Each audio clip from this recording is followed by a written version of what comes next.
പ്രഥമ വീർ സവർക്കർ പുരസ്കാരം ശശി തരൂർ സ്വീകരിക്കില്ല.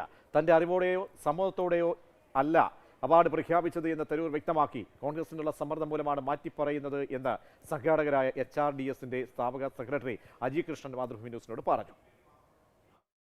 പ്രഥമ വീർ സവർക്കർ പുരസ്കാരം വിവാദമായതിന് പിന്നാലെ സംഘാടകരായ HRDSനെ തള്ളിപ്പറഞ്ഞുകൊണ്ടാണ് ശശി തരൂർ രംഗത്ത് വന്നത്. തൻ്റെ അറിവോ സമ്മതമോ ഇല്ലാതെയാണ് ഈ അവാർഡ് തൻ്റെ പേരിൽ പ്രഖ്യാപിച്ചത് എന്നുള്ള വിമർശനമായിരുന്നു ശശി തരൂർ മുന്നോട്ട് വെച്ചത്.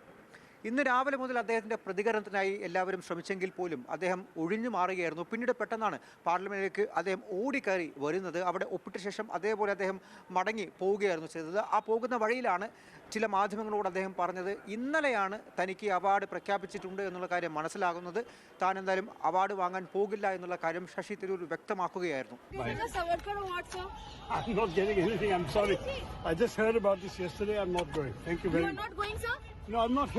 എന്നാൽ എന്തുകൊണ്ട് എന്നുള്ള കാര്യത്തിൽ കൂടുതൽ വിശദീകരണം നടത്തിയിരുന്നില്ല. അതുകൊണ്ട് തന്നെ അതിനിടയിൽ കോൺഗ്രസിനകത്തു നിന്നും വലിയ രീതിയിൽ അതൃപ്തി പുകഞ്ഞുകൊണ്ടിരുന്നു. പ്രത്യേകിച്ചും സവർക്കറെ പോലുള്ള ആളുടെ പേരുള്ള അവാർഡ് അത് ഒരു തരത്തിലും ശശി തരൂർ വാങ്ങരുത്, അത് കൃത്യമായി പറയണം. HRDSനെതിരെ വിമർശനം ഉന്നയിച്ചുകൊണ്ട് ഇത് തുറന്നു പറഞ്ഞുകൊണ്ട് രംഗത്ത് വരണമെന്നുള്ള ആവശ്യം ഉന്നയിച്ചു.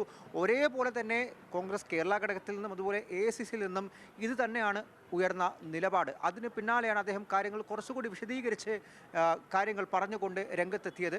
അദ്ദേഹം കൊൽക്കത്തയിലേക്കാണ് പോയത്. ഇന്ന് വൈകിട്ട് അവിടെ അദ്ദേഹത്തിന് ഒരു സ്വകാര്യ ചടങ്ങിൽ പങ്കെടുക്കേണ്ടതുണ്ട്. അതുകൊണ്ട് പരിപാടിയിൽ എത്തില്ല. മറിച്ച് താൻ അറിഞ്ഞിട്ടേ ഇല്ല ഇത്തരത്തിലുള്ള അവാർഡ് തനിക്ക് പ്രഖ്യാപിച്ചത് എന്നുള്ള കാര്യം. തൻ്റെ അറിവില്ലാതെ ഇങ്ങനെ കാര്യം പ്രഖ്യാപിക്കുമ്പോൾ അതിൽ വീഴ്ച സംഭവിച്ചത് HRDSനാണ്, ഈ സംഘാടകർക്കാണ് എന്നുള്ള വിമർശനം കൂടിയാണ് ശശി തരൂർ വെച്ചത്. എന്നാൽ സംഘാടകർക്ക് HRDSന് മറ്റൊരു വാദമാണ് മുന്നോട്ട് വെക്കാനുള്ളത്. ഒരു മാസക്കാലം മുൻപ് തന്നെ ഈ അവാർഡിനെ പറ്റി ശശി തരൂരിനോട് കൃത്യമായിട്ടുള്ള ആശയവിനിമയം നടത്തിയിട്ടുണ്ടായിരുന്നു എന്നുള്ള കാര്യം HRDS സെക്രട്ടറി അജി കൃഷ്ണൻ മാതൃഭൂമി ന്യൂസിനോട് പറയുകയായിരുന്നു. നമ്മുടെ അവാർഡ് ജൂറി അദ്ദേഹത്തെ തിരഞ്ഞെടുക്കുന്നു. അദ്ദേഹത്തെ മാത്രമല്ല, ഇതിനകത്ത് തിരഞ്ഞെടുത്ത എല്ലാവർക്കും നമ്മൾ കത്ത് കൊടുത്തു. ഇപ്പോൾ കോൺഗ്രസിൻ്റെ ഭാഗത്തുനിന്ന് വലിയ സമ്മർദ്ദം അത് നേരിടുന്നുണ്ടെന്ന് വിചാരിക്കുന്നു.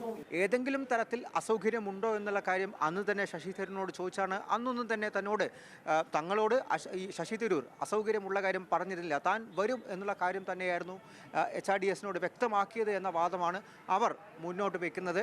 എന്തായാലും ശശി തരൂർ ഈ പ്രഥമ വീർ സവർക്കർ പുരസ്കാരം വാങ്ങാൻ എത്തില്ല. ഇന്ന് വൈകിട്ട് നടക്കുന്ന ചടങ്ങാണ്, അതിലെത്തില്ല എന്നുള്ള കാര്യം ഇതിനോടകം തന്നെ വ്യക്തമായിട്ടുണ്ട്. ഡൽഹിയിൽ നിന്നും അർജുൻ പീതാംബരൻ, മാതൃഭൂമി ന്യൂസ്.